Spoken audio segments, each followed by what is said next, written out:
Now, youth crime is a problem, of course, right around the country, but it's out of control in Townsville, as we talked about last night with David Crisafulli. Specialist police now have been sent to the city after youths went on a rampage again over the weekend. Here's how 7 News Queensland reported it. Less than 24 hours after 3 police cars were rammed, another attack. We've been rammed on the rear. Received. So just reconfirming high speed at approximately 130 kilometres from the rear. Yeah, that's correct. The scenes in Townsville were not only terrifying, they were completely unacceptable. We will be relentless in pursuing these children. Who knows what's next? Unreal, isn't it? I followed up with the local federal MP and Shadow Assistant Defence Minister, Phil Thompson. Mate, Townsville's under siege. We're under siege by youth criminals who are attacking businesses, breaking into people's homes, and now they're ramming police cars.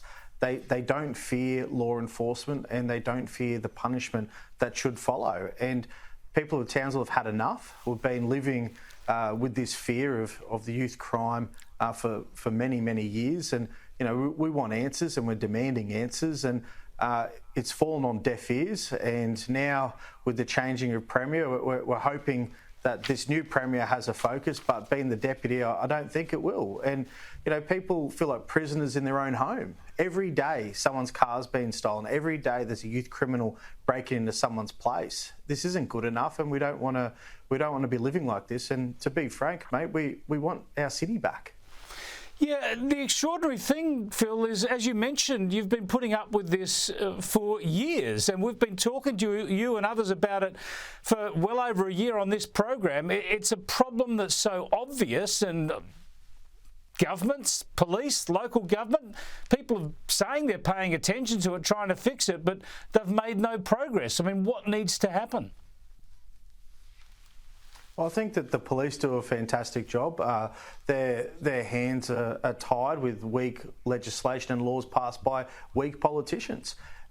We rallied hard and we got breach of bail to become an offence, but that doesn't work if you still have detention must be a last resort in the Youth Justice Act. We think at a bare minimum that should be stripped. Take that out so then that people can actually be do time for the crimes that they commit. You need to have a real detention, not in the holiday camp that you'd call Cleveland Youth Detention Centre. You've got to punish bad behaviour, and it's simply not happening because the police will arrest them, they'll go to court, they'll be released, and they'll go back out and committing crimes again. They don't fear where they're going, and they don't get punished for their bad behaviour. Therefore, the cycle and the merry-go-round continues. Do you have any statistics? Do we know just how many of these people are re-offenders? How many are being arrested for one crime when they've already been dealt with on a previous one? We've seen previously to the spike just over the last couple of days that we have a lot of re-offenders. We have a lot of youth criminals that are continued to re-offend. But this weekend alone, just gone, that I spoke to a police officer and he said, out of the last 10 years, this is the worst it's ever been. Cars being stolen, people being threatened, violent carjackings, violent home invasions, all done by youth criminals. And the Queensland state government hasn't acted, and it looks that like they won't act into the future either. And people are leaving Townsville because they don't feel safe. People don't want to be driving on the road after a certain period of time. People are worried about their kids' safety. And these are all real fears, as well as small business owners that have been targeted.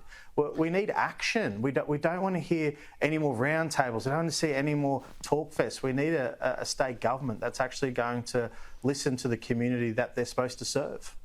Yeah, Phil, you mentioned Townsville, a city under siege. It's certainly been the epicentre of these problems, but they have spread. The youth crime problem has spread right across Queensland, even into Brisbane, of course. So would you say that when Stephen Miles is sworn in as Premier, probably on Friday or early next week, that this must be the #1 priority, restoring law and order in the state? For any state government, and especially in Queensland, the #1 priorities should be keeping their community safe and should be youth justice reform. And I don't think that Stephen Miles has the gumption to do it. Otherwise, he would have stood up the last however long he's been the Deputy Premier and done it. So I know it's spread around different parts of Queensland and the country, but Townsville is the largest city, the furthest away from a capital city. So we feel it a lot more here as well. And we want action, and we don't want wishy-washy answers. We don't want people to tell us that the laws are tough in Queensland, because if they were so tough, then these young youth criminals would be in jail. Now, your leader, Peter Dutton, also a Queenslander, of course, he says that Stephen Miles is fully owned by the union movement in Queensland. Your thoughts? Oh, definitely. I couldn't agree more with Peter. He's owned by the union. He's got a little wet handshake. He's not very strong on any policies. He's just a puppet that would be led around by the puppeteers in the movement. I wouldn't be surprised if we see nothing change and just a continual dismal failure that we've seen from the previous Premier. And even today, you would have seen on TV that they brushed over the cyclone that's hitting far north Queensland and then wanted to talk about themselves. That's all they really care about. And if you really cared about the safety and security of Queensland and Townsville, then you'd be doing youth justice reform, not talking about who wants to be leader and who's going to be in charge. I think that they're more concerned about themselves than they are the people. Well, we'll keep in touch with you, Phil, over these issues. But if we don't talk to you next week, have a good Christmas and New Year, and we'll catch up in 2024. You too, mate. Thanks for having me.